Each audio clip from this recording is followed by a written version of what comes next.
Bismillahirrahmanirrahim. Allah subhanahu wa ta'ala menafa'ana bihi wa bihi bidzarain. Nabi Surayyata Sabrata bin Ma'bad bin Ma'bad Al-Juhani radhiyallahu anhu. Rasulullah sallallahu alaihi wasallam allimu suriyah as-salat al-sab'i sinin fadribu 'alaiha min ashri sinin. Hadithun hasanun rawahu Abu Dawud wa Tirmidzi. Qala hadithun hasan. Kalau kami Dawud musawiyan bi salatihi ila balagha sab'a sinin. Alhamdulillah, syukurulillah, alhamdulillah, bersyukur kepada Allah Subhanahu wa taala atas segala nikmatnya. Mari kita berkumpul untuk membaca kitab Riyadhus Shalihin. Akhirnya kita baca sampai pada bab kewajiban memerintahkan keluarga, anak yang sudah tamyiz untuk taat kepada Allah Subhanahu wa taala. Sudah kita baca hadis terakhir yang berikut. Kita diperintahkan untuk menyuruh anak sholat dan mereka berumur sudah 7 tahun. Lalu menghukum mereka dengan memukul kalau tidak sholat saat mereka umur 10 tahun. Dan suruh diperintahkan memisahkan mereka dari kasur, artinya jangan tidur sama anak, dan juga suruh pisah ranjang antara anak-anak kita setelah mereka sudah umur 10 tahun. Karena umur 10 tahun sudah mulai paham, sudah mulai mengerti. Jadi sudah tidak balik lagi tidur satu kasur. Kalau kasurnya besar dikasih pisah, apa? Satu kamar beda kasur, tidak ada masalah. Memang orang-orang sebelum dahulu itu rumahnya kecil-kecil, kamarnya satu gabung, tapi kasurnya yang penting jangan menempel, tempat tidurnya jangan menempel. Ini sudah kita bahas bersama-sama. Lalu hadis terakhir juga sama sebetulnya dari Abi Surayyah Sabrah bin Ma'bad, hadisnya sama. Al-limus sawiyah. Cuma bedanya di sini pakai lafaz al-lim. Kalau yang dari kemarin kan kita perintahnya adalah untuk menyuruh, muru auladakum. Suruh anak sholat umur 7 tahun. Nah, di sini al-limus sawi, ajarkan as-sawi, anak kecil. As-sholat, ajarkan sholat umur 7 tahun. Wadribu 'alaiha, dan pukul anaknya kalau meninggalkan sholat ibna ashri sini, pada umur 10 tahun. Dalam riwayat Abu Dawud, riwayatnya sama kayak hadis awal kemarin yang kita baca. Guru perintahkan mereka sholat idza balagha sab'a sinin, jika mereka sampai umur 7 tahun. Jadi kita wajib menyuruh, memerintahkan anak. Dan selain menyuruh, memerintahkan yang sudah kita bahas, kita wajib mengajarkan anak. Pada umur berapa? Umur 7 tahun. Sekali lagi umurnya adalah umur hijriyah. Yang dipakai adalah hijriyah. Tinggal sampai hitung aja, kurang lebih lah. 1 tahun kan dikurangi 5 hari. Jadi kalau umur 7 tahun Masehi, kalikan aja 5 dikali 7, kurangi 1 bulan 5 hari, 35 hari. Kurang lebih seperti itu.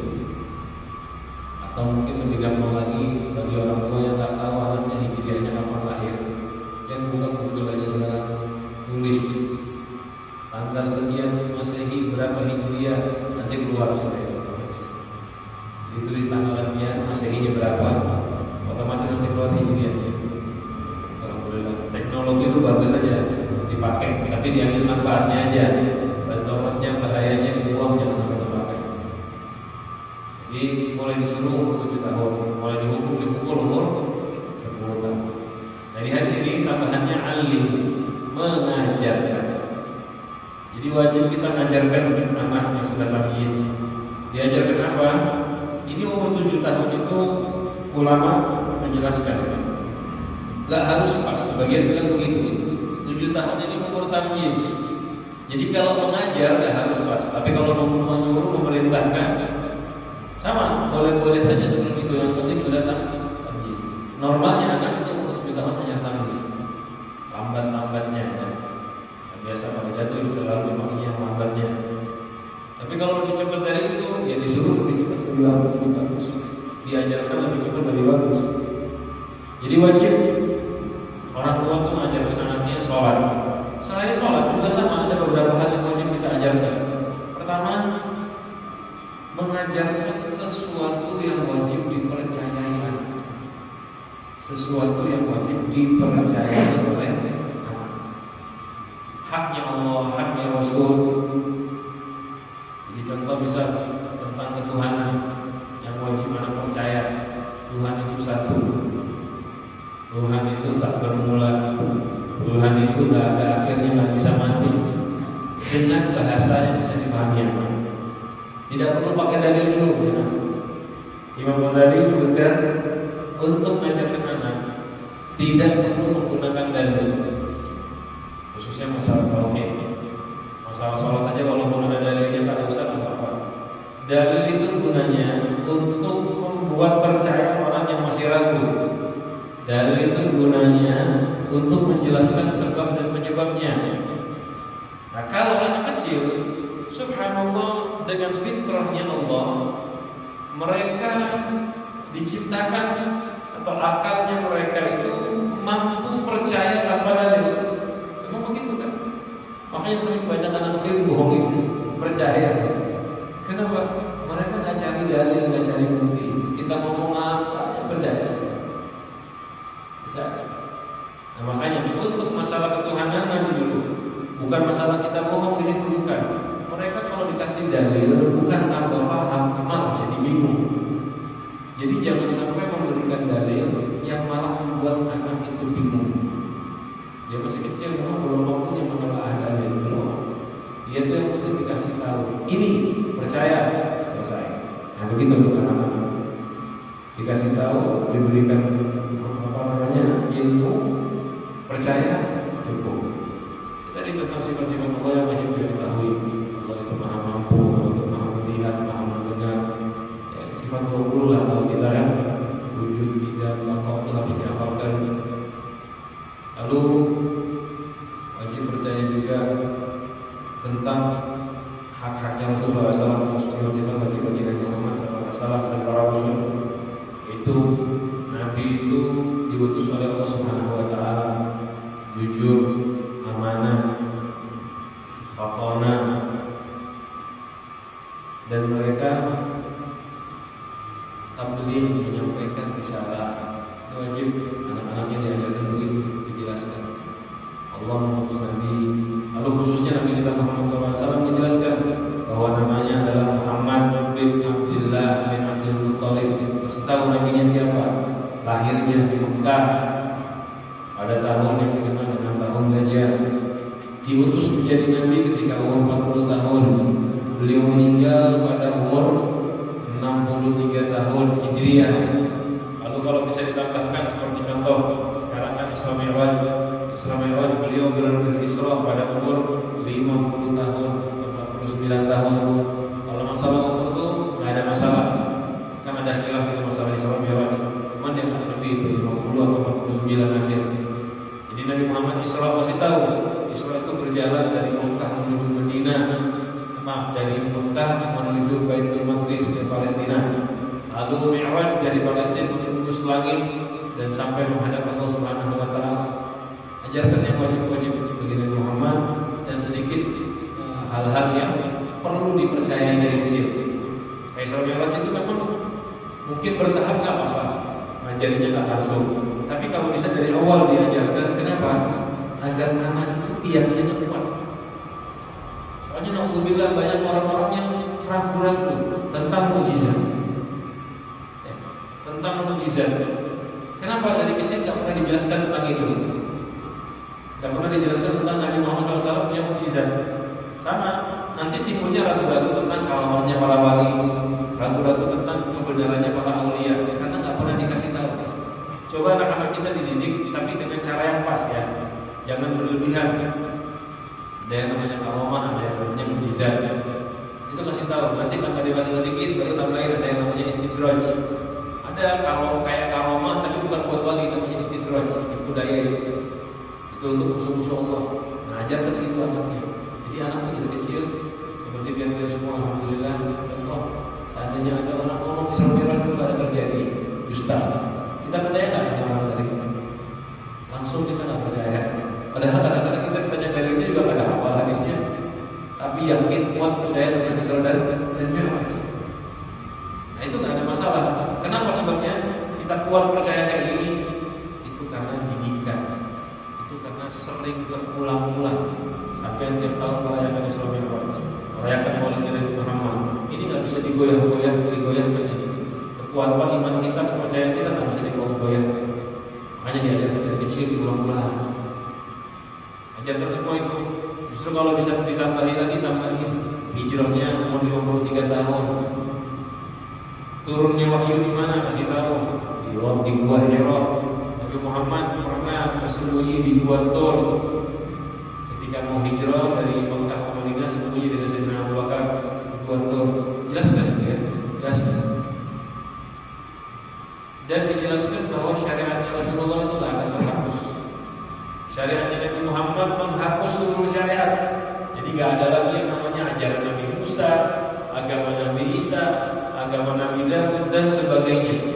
Walaupun mereka punya kitab, kitabnya Nabi Daud Zabur, Nabi Musa Taurat, Nabi Isa Injil, semuanya benar dari Allah, tapi sudah terhapus syariatnya. Kitab itu memang ada dari Allah, tapi tidak semua kitab yang ada sekarang ya. Kitabnya memang benar Allah menurunkan Injil itu, tapi sudah banyak perubahan. Kita percaya dengan Injil yang asli, tapi kita nggak ikutin. Percaya dengan Taurat yang asli, tapi kita nggak ikutin. Percaya dengan Zabur yang asli, tapi kita nggak boleh ikutin. Ada boleh ikutin. Yang kita ikuti apa? Al-Quran. Betul ada Injil, Taurat, Zabur ada. Walaupun kalau yang sekarang ada, selalu banyak versi perubahan. Subhanallah ya, dari semua suhuf dan kitab yang tidak dirubah dan tidak akan bisa berubah. Karena Allah Subhanahu wa taala langsung menjaganya dengan firman-Nya, "Inna nazzalna dzikra wa inna lahu lahafizun." Kalau ngajarin anak harus seperti itu juga, ini kan kita pengajian. Kami yang menurunkan dzikra Al-Qur'an dan kami yang menjaganya. Kasih tahu anaknya, kitab-kitab Al-Qur'an ini yang dibawa oleh Muhammad sallallahu alaihi wasallam. Tahu bertahap tapi ya. Yang jelas kasih tahu nabinya siapa. Akhirnya di Mekah, tinggal di Madinah. Kuburannya di mana? Di Madinah. Kiblatnya apa? Ka'bah. Kiblatnya di mana? Di Mekah. Nah ini ajarkan hal-hal wajib dalam keimanan, khususnya tadi ya tentang Rasulullah, tentang Allah dan tentang Rasulullah. Ini dikatakan oleh ulama, kalau dari anak-anak mulai tangis langsung kita ajarkan ini, itu ilmunya kokoh di hati anak. Karena menanamkan ilmu di anak kecil itu seperti mengukir di atas batu. Gak gampang dihapus, gak gampang digoyahkan. Perlu waktu untuk merusak, untuk menghilangkannya. Jadi kalau anak lihat misalnya dia ajarkan Nabi Muhammad lahir di Mekah pada tahun gajah. Udah ini gak akan hilang-hilang di hatinya anak ini, nempel lengket terus. Misal seandainya mau dirusak hafalannya, ada yang naudzubillah misal contoh aliran sesat hanya anak-anak mengganti.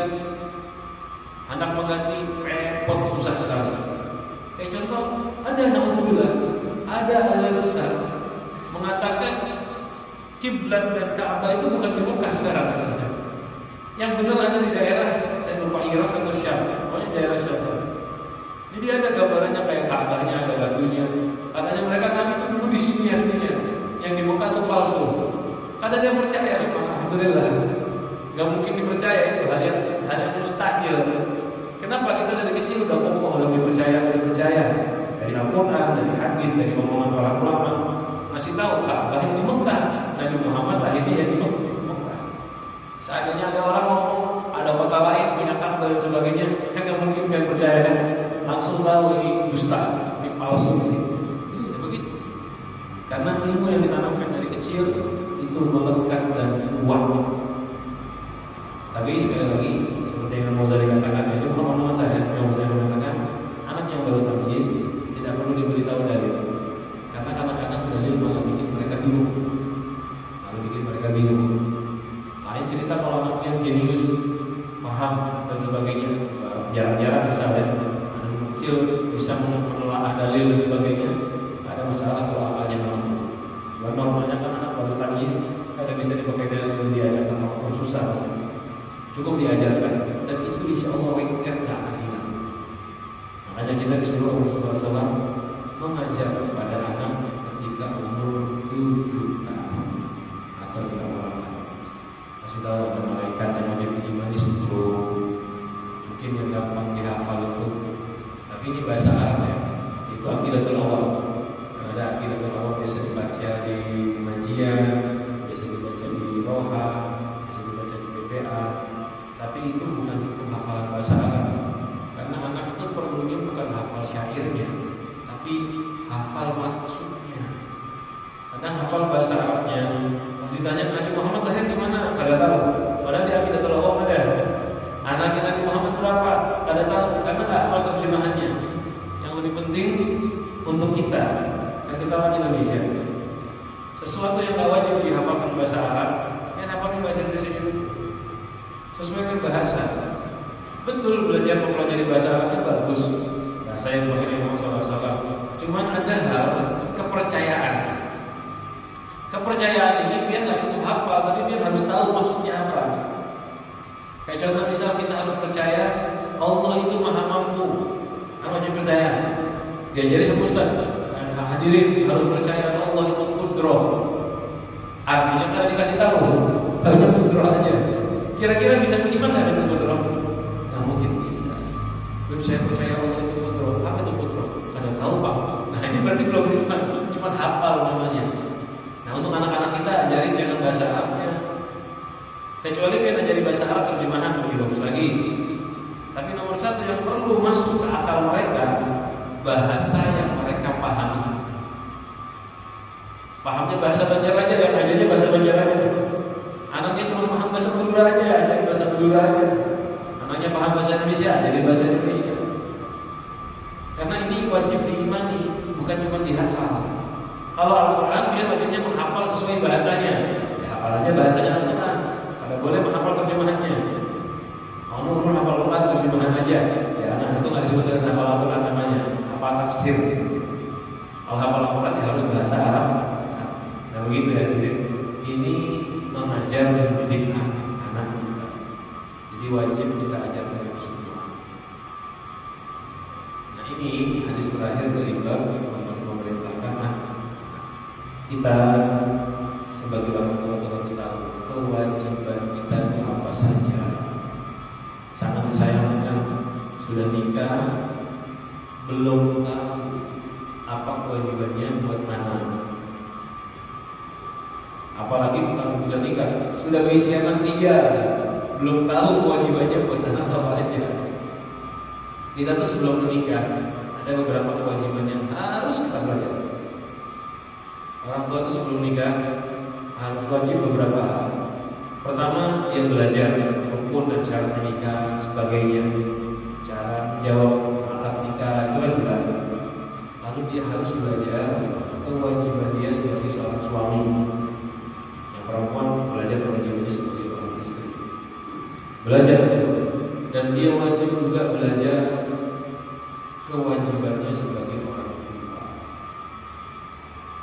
Anak itu punya hak sebagai kewajiban kita. Apa itu haknya mereka? Macam-macam. Secara global ada yang mengatakan begini, mencari wanita yang solehah. Itu haknya anak, kita cari ibu yang solehah. Kemudian memberi nama yang bagus, lalu mendidiknya dengan pendidikan agama. Mendidiknya dengan pendidikan agama. Menafkahi mereka sampai mereka balik atau mampu berusaha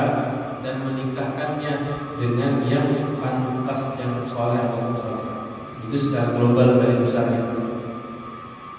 Itu secara global dari besarnya kewajiban kita untuk cari pasangan yang baik, cari istri atau cari suami yang bagus. Itu haknya anak-anak.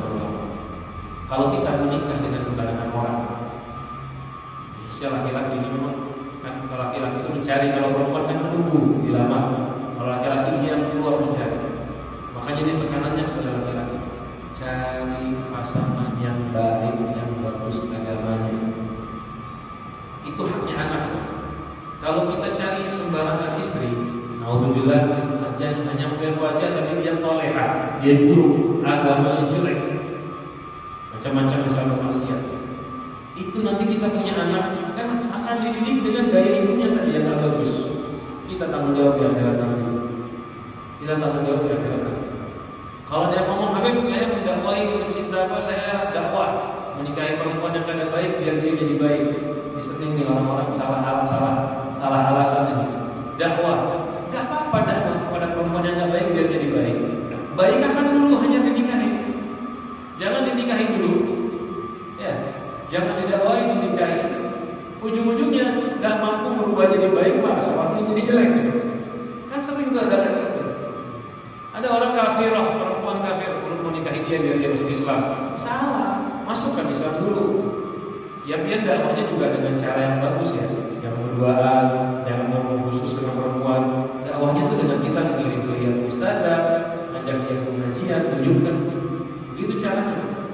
Kalau kita menikah yang tak bagus, terus dia punya anak dalam keadaan jelek, dalam keadaan tidak bagus, dia akan mengeluarkan sifat jeleknya, melanggar sudah kita haknya anak. Dulu ada satu orang soleh tanya kepada gurunya, ada satu orang santri tanya kepada gurunya, Ustaz, alhamdulillah istri ini hanya melahirkan, ini kalau pakai bahasa kita, alhamdulillah, dunia dia walad. Istri melahirkan anak untuk Ustaz. Apa sekarang yang perlu saya lakukan? Karena saya ingin mempelajari, ingin menjalankan tugas sebagai orang tua. Apa kata Ustaznya? Sudah lahir anaknya? Sudah. Sebenarnya kamu terlambat belajar. Kalau ingin belajar mendidik anak, itu dilakukan sebelum nikah. Sekarang sudah terlambat. Kenapa? Sudah kelewatan beberapa tahapan itu. Tahapan menikah. Ya, sebelum menikah kan harus dicari dulu. Macam-macam. Istri ketika hamil itu ada adat-adatnya juga. Udah terlambat mendidik anaknya. Udah lewat beberapa tahapan. Tapi ya kalau kayak kita, walaupun lewat bukan berarti putus asa. Dikejar kelewatannya dari kelewatan. Kasih nama yang bagus, jangan sembarangan nama. Nama itu pada usai ikutan yang populer. Kalau biar pencarian dari Al-Quran, jangan mencari seorang, cari akan tanya sama Ustaz. Kadang-kadang melihat kalimat bagus di Al-Quran, tapi artinya tak baik. Daripada dia mengejar pakai bahasa Arab, artinya malah jelek. Mendingan bahasa Indonesia, ada apa-apa nama itu. Gak ada loh kewajiban dia memberi anak nama pakai bahasa Arab. Gak ada. Silahkan pakai bahasa Indonesia. Mungkin kalau dia pakai bahasa Arab bagus, kayak lagi namanya Nabi, namanya sahabat. Tapi gak usah memakai nama-nama yang dia nggak tahu artinya. Bagus pakai nama bahasa Indonesia. Kalau kita nggak tahu artinya, bagus pakai bahasa Indonesia. Kenapa? Soalnya kalau kita nggak tahu arti, takutnya malah jelek artinya. Takutnya malah jelek. Dulu beberapa kali menemukan anak-anak pakai bahasa Arab, namanya tidak bagus, tidak baik namanya. Ada yang namanya, dicontoh ya, kalau diartikan bahasa Indonesia, artinya tuh berjalan kadang sandal. Ada orang namanya berjalan kadang sandal, ada namanya gitu. Kenapa? Ngejar bahasa Arab. Ada lagi yang ambil dari ayat Al-Quran, tapi ternyata itu pekerjaannya Fir'aun dibuat nama. Jadi ada Al-Quran menceritakan kerjaannya Fir'aun. Beberapa kali makan ada. Lalu Fir'aun mengumpulkan kaumnya dan memanggil. Dipanggillah, ditulislah kata itu menjadi nama buat anaknya. Dulu pas dengar siapa namanya? Ini. Ingat ayatnya. Ini kan omongannya Fir'aun atau pekerjaannya Fir'aun. Lalu tanya, dapat nama dari mana? Dari Al-Quran. Jujur aja benar, ayatnya persis yang dia maksud. Tapi yang dimaksud itu pekerjaannya Fir'aun. Kenapa? Mempaskan huruf akhirnya dal misalnya, mempaskan hurufnya ada a-nya. Itu tidak bagus daripada nama kayak gini. daripada anaknya dikasih nama bukan bibi, ibu, atau dikasih nama seton misalnya. Mendingan dia pakai bahasa Indonesia aja, sesuai namanya apa. Yang penting artinya bagus. Nah memang bagusnya nama itu paling bagusnya nama Abdullah, Abdurrahman, dan nama-nama yang disandarkan kepada nama Allah. Tapi pakai Abdul Karim, Rahim, Abdul Jabbar dan sebagainya. Lalu nama yang berhubungan dengan lafaz Hamad, Muhammad, Ahmad, Hamid, Mahmud, Hamad, dan seterusnya. Itu nama-nama yang paling populer. Lalu kalau bisa nama-namanya sahabat setelah mereka Islam, julukannya itu di dalam Islam apa? Pakai nama itu. Soalnya ada sahabat namanya itu gak bagus, lalu diganti sama Rasulullah menjadi nama yang baik. Nah ikutin nama yang baiknya, jangan sampai salah namanya. Ini haknya anak. Kalau kita lalai di sini, sudah kita telah melalaikan haknya anak. Dan nama itu penting. Terus bertahap, itu haknya anak, kasih nama yang bagus, lalu dikasih nafkah dari nafkah yang halal. Itu haknya anak. Ini penting sekali hadirin. Jangan sampai kita bekerja haram, syukur, lalu makanannya kita kasih ke anak kita. Kadang-kadang, alhamdulillah, banyak orang mengadu, anak saya nggak bakti. Ada yang ngomong anak belum suruh pondok, belum suruh ngaji, belum suruh belajar, kok tetap malas sholat. Biasanya, alhamdulillah, sudah dididik, jalan didikannya sudah bagus. Kalau masih tetap nggak baik, coba koreksi dulu. Nafkah yang kita kasih ke anak itu halal apa?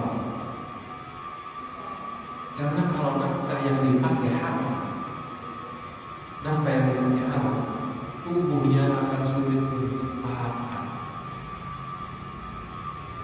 Ini haknya anak. Haknya anak itu apa? Kita wajib memberi dia nafkah yang halal. Haknya anak dan haknya istri. Wajib memberi dia nafkah yang halal. Karena harus banyak sesuai dengan hitungan syariat.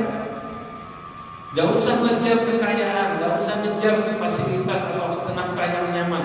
Kalau dari duit yang haram, secukupnya, yang penting halal. Soalnya kalau dia nanti di akhirat yang ditanya itu kayak apa? Istri dibelikan mobil enggak? Istri dibelikan kendaraan enggak? Enggak ada pertanyaan itu. Walaupun cuma kita kasih makanan wajib saja, nafkah wajib saja, aman. Yang penting halal. Tapi kalau kita masih banyak tapi ternyata haram, itu malah menambah hisab dan hukuman kita. Semakin banyak yang kita kasih dari yang haram, bukan tambah banyak pahala, malah semakin banyak siksa dan azab kita. Salah itu ya. Malah bahaya. Niatnya jangankan istri dan anak tapi pakai duit haram, bukan tambah banyak. Pahalanya bukan tambah banyak, malah yang banyak dosanya. Mendingan sedikit halal murni.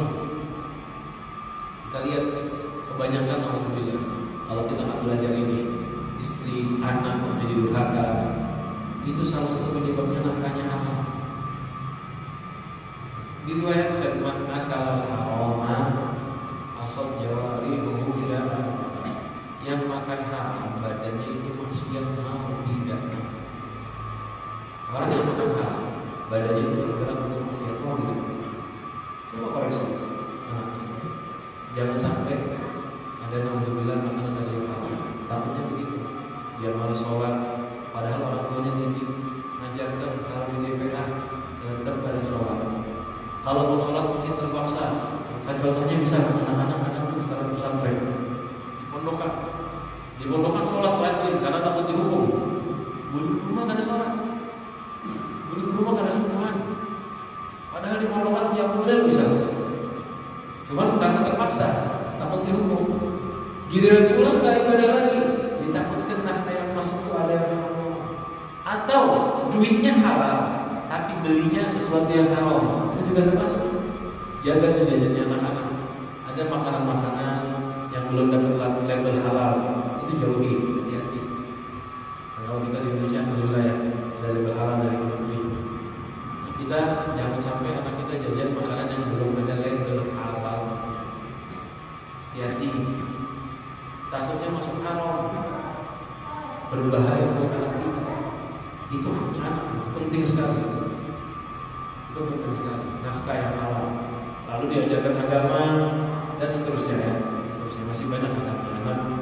Memang sampai-sampai Imam Ghazali itu membuat kitab di dalam kitabnya Ihya Ulumuddin ada bab khusus, bab tugas kewajiban orang tua dalam mendidik anak.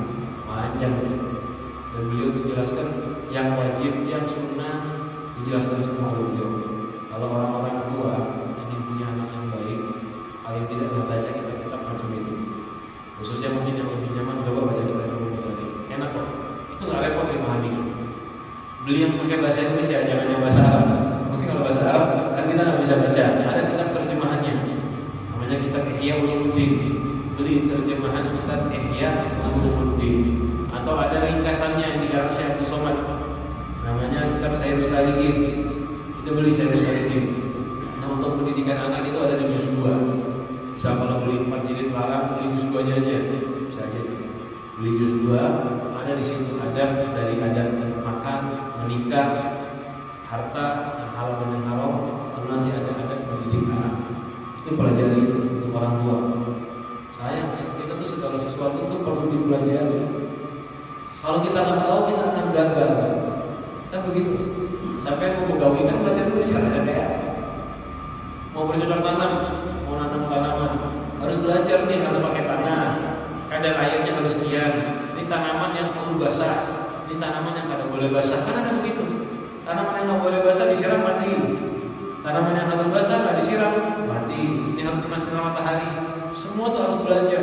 Kalau nggak belajar nggak akan jadi. Jadi, ya begitu dalam mendidik anak itu paling sakral, perlu belajar. Nah, di sini Imam Nawawi meletakkan hadis ini terakhir menggunakan lafaz yang alim, ajar. Suruh ngajarkan anak. Kenapa? Karena itu yang beliau bawa di sini dalil penjelasan agar orang tua benar-benar perhatian dalam mendidik anak. Kalau nggak mampu gimana? Sering jadi pertanyaan ini. Saya nggak mampu, belum ada kawan ini, belum dia masih belajar. Dia belajarnya teruskan, jangan putus sampai selesai. Kalau kita belum bisa gimana? Kitanya harus belajar satu. Sementara kita belajar, kan anak belum bisa. Anaknya kita bawa, kita ajak kepada orang alim, kepada ustaz untuk ikut belajar juga. Yang dia mengajar masjid ikut pengajian kayak gini. Kalau pengajiannya tipikal yang anak ikut bisa belajar, ajak anaknya belajar. Ajak anaknya belajar.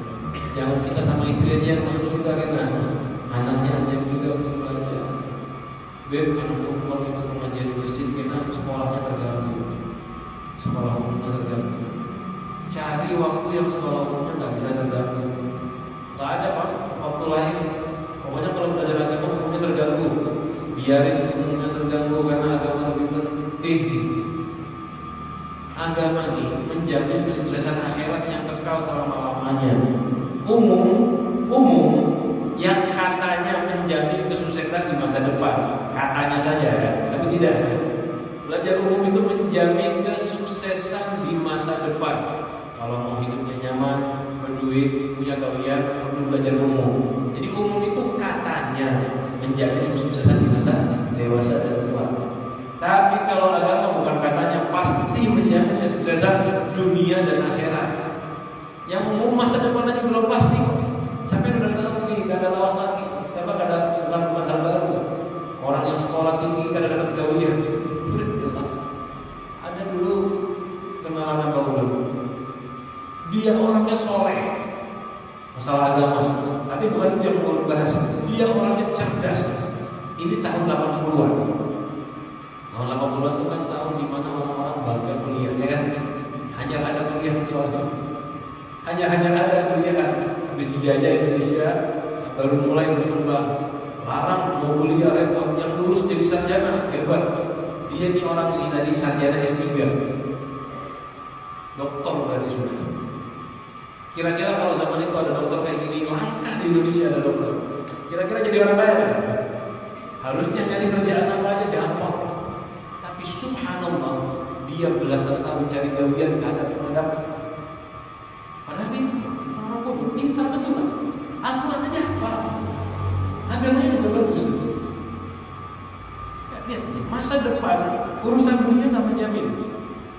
Itu dia cari kerja ke sana kemari, nggak dapat. Padahal kurang apa? Bahasa Inggris bisa, bahasa Jerman dia pintar. Akhirnya tahu dapat kerjaannya apa? Jadi supir. Ada bos orang Jerman pegawai di Jakarta, ada yang nyari orang yang bisa bahasa Jerman, ada yang bisa bahasa Jerman di Jakarta.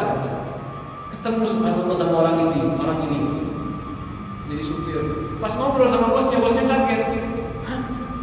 Ketemu orang kapasitas ilmunya sebesar ini, jadi supir aja. Padahal dokter itu, kalau sekarang ini dokter S3 profesor di Indonesia itu, dengan aturan itu dia dapat gaji dari negara per bulan. Kalau pada saat 15 juta, dapat gaji dari negara.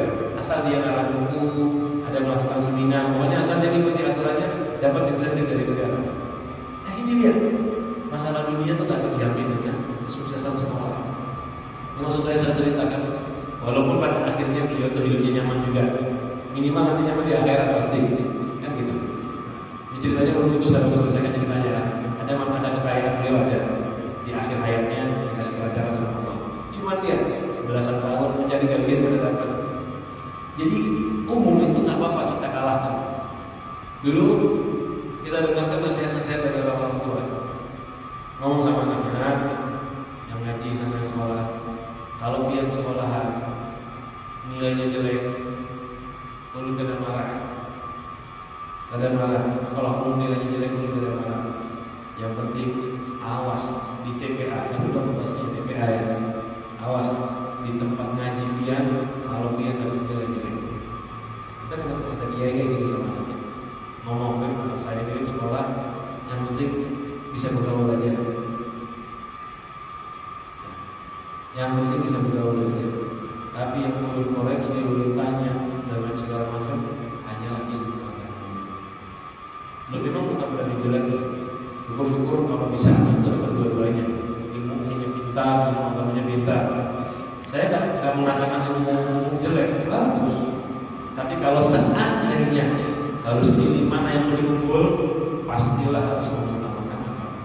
Ada bapak ibarat kata sekolah yang punya ranking 10, yang penting pas lagi ilmu agama ranking 1, itu kan masalah. Jangan dibalik, ilmu agama ranking 20, sekolah ranking 1. Percuma, ilmu dunianya hanya akan membuat dia bermaksiat kepada Allah.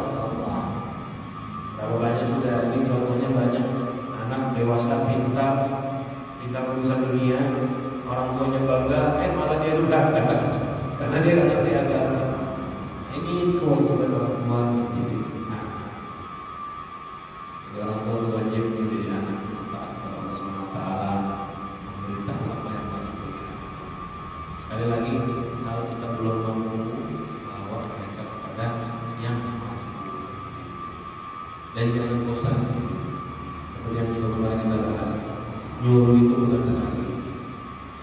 Sekarang disuruh, besok lagi, lusa lagi, sampai kapan? Sampai dia kerjakan. Itu kita tugas orang tua. Dan jangan takut, setiap kita nyuruh anak, walaupun anaknya nurut, kita dapat pahala.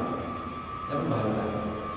Setiap kali nyuruh anak, walaupun setiap kali lupa lagi, dapat pahala soal, dapat pahala memerintahkan tidak boleh berbuat.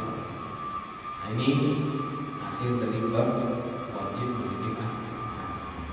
Selanjutnya adalah bab hakul jannah. Yang tadi, kita saja langsung masuk selanjutnya. Bab hakul jannah wasiyat.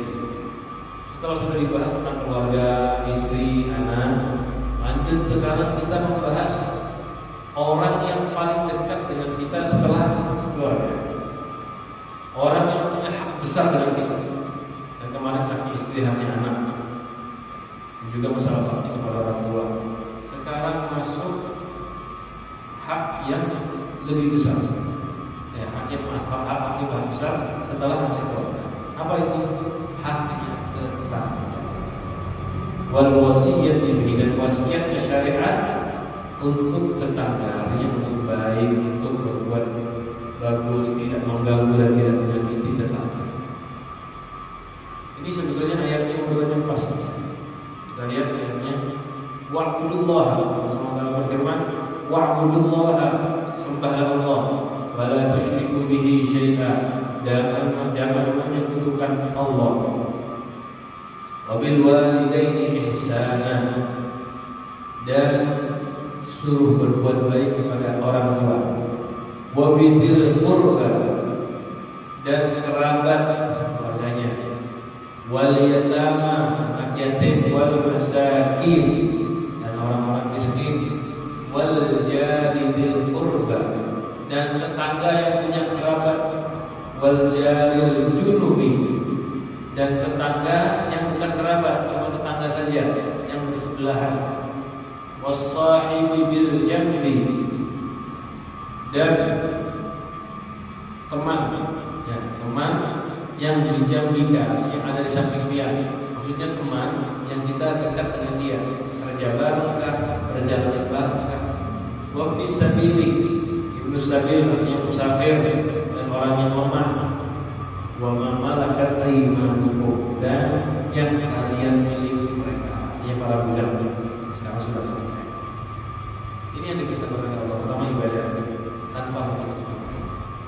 Lalu berbuat baik kepada siapa? Orang tua terlebih dahulu. Berbuat baik kepada orang tua. Setelah orang tua, kerabat, kakak, adik, paman. Sudah, al-yatama wal masakin, anak-anak yatim dan orang-orang miskin. Anak-anak yatim dan orang-orang miskin, karena memang mereka benar-benar membutuhkan. Yatim yang dimaksudkan boleh dikasih zakat itu yatim yang miskin juga. Kalau yatim kaya dia cuma cukup menyayangi aja. Yatim kaya kita nggak perlu juga memberi zakat, bahkan nggak sah kita kalau ngasih zakat ke anak yatim yang kaya. Misalnya anak yatim kaya nggak sah dikasih zakat. Anak yatim yang boleh dikasih zakat itu yatim yang miskin atau yatim yang fakir. Pokoknya yatim yang memenuhi kriteria berhak menerima zakat. Wal jari bil qurba, lalu tetangga. Nah, tetangga di sini di ayat Al-Qur'an dijelaskan ada dua. Al jari bil qurba wal jari bil junubi. Al jari bil qurba itu satu diartikan tetangga yang kita punya korobah, kerabat. Jadi tetangga yang kita itu ada kerabat sama dia seperti sepupu dan sebagainya. Dan memang biasanya zaman dahulu itu orang tuh tinggal pada jauh dari kerabat-kerabatnya. Karena dulu itu orang datang tinggal di daerah ini, itu kan membuka lahan, bahasa kita ya, membuka lahan, ihyaul mawad, tinggallah satu orang di sini, menikah, punya anak. Biasanya sekampungan tuh kerabat semua. Atau hijrah dari kampungnya, pergi mencari nafkah dia, hijrah. Bahkan di Banjar itu kadang-kadang kampung ini isinya orang berapa, kampung sini isinya orang Kandangan, kerabat kalau jauh nih 2 kali, 3 kali. Biasanya begitu, mereka keluarga, kerabat-kerabat. Nah, makanya disebutkan tetangga yang dekat kerabat. Ini yang disebut jadi di kerabat. Lalu al-jaril junubi, keluarga yang jauh, tetangga yang jauh. Kayak sekarang ini paling banyak sudah. Orang tuh sekarang tinggal ada di lingkar keluarganya sendiri. Mana ada perumahan murah dia beli di situ. Mana ada tanah murah dia tinggal di situ. Tetangganya siapa? Tidak kenal. Nah, itu disebut jaril junubi. Tetangga yang tidak ada tetangga. Itu satu penafsiran. Ada lagi penafsiran al-jaril qurba, tetangga yang bersebelahan. Tetangga yang bersebelahan, tetangga yang pas dekat sama kita. Dan memang itu tetangga. Itu yang paling utama kita berbuat baik. Baru nanti namanya ada al-jaril junubi, keluarga yang jauh. Maaf, tetangga yang jauh sekali. Al-jaril junubi, tetangga yang jauh. Tetangga juga, tapi rumahnya jauh. Berapa rumah ke sana. Jadi bisa diartikan bil qurba itu bukan keluarga tapi dekat rumahnya. Karena kita tuh tetangga itu depan, belakang, kanan, kiri. Itu tetangga yang paling berhak atas kita. Ada sampai beberapa rumah. Kalau yang mengatakan tetangga itu sampai 40 rumah. Tetangga itu sampai 40 rumah. Kita tuh harus memperhatikan ya mereka ini. Jangan sampai kita ada salah dan ada mengganggu menyakiti mereka. Karena itu haknya. Ini baru ayatnya, nanti insyaallah hadisnya yang lebar kita bahas dalam pertemuan. Mudah-mudahan kita dijadikan orang tua yang bisa menjadi anak-anak kita. diberikan kekuatan taufik dari Allah Subhanahu wa taala agar anak-anak kita semua bisa menjalankan perintah syariat dan mudah-mudahan jadi orang yang baik yang mampu membawa keluarganya masuk surga yang Allah, mendapat ridha Allah dan bisa berbuat baik dengan muslim pada umumnya, khususnya pada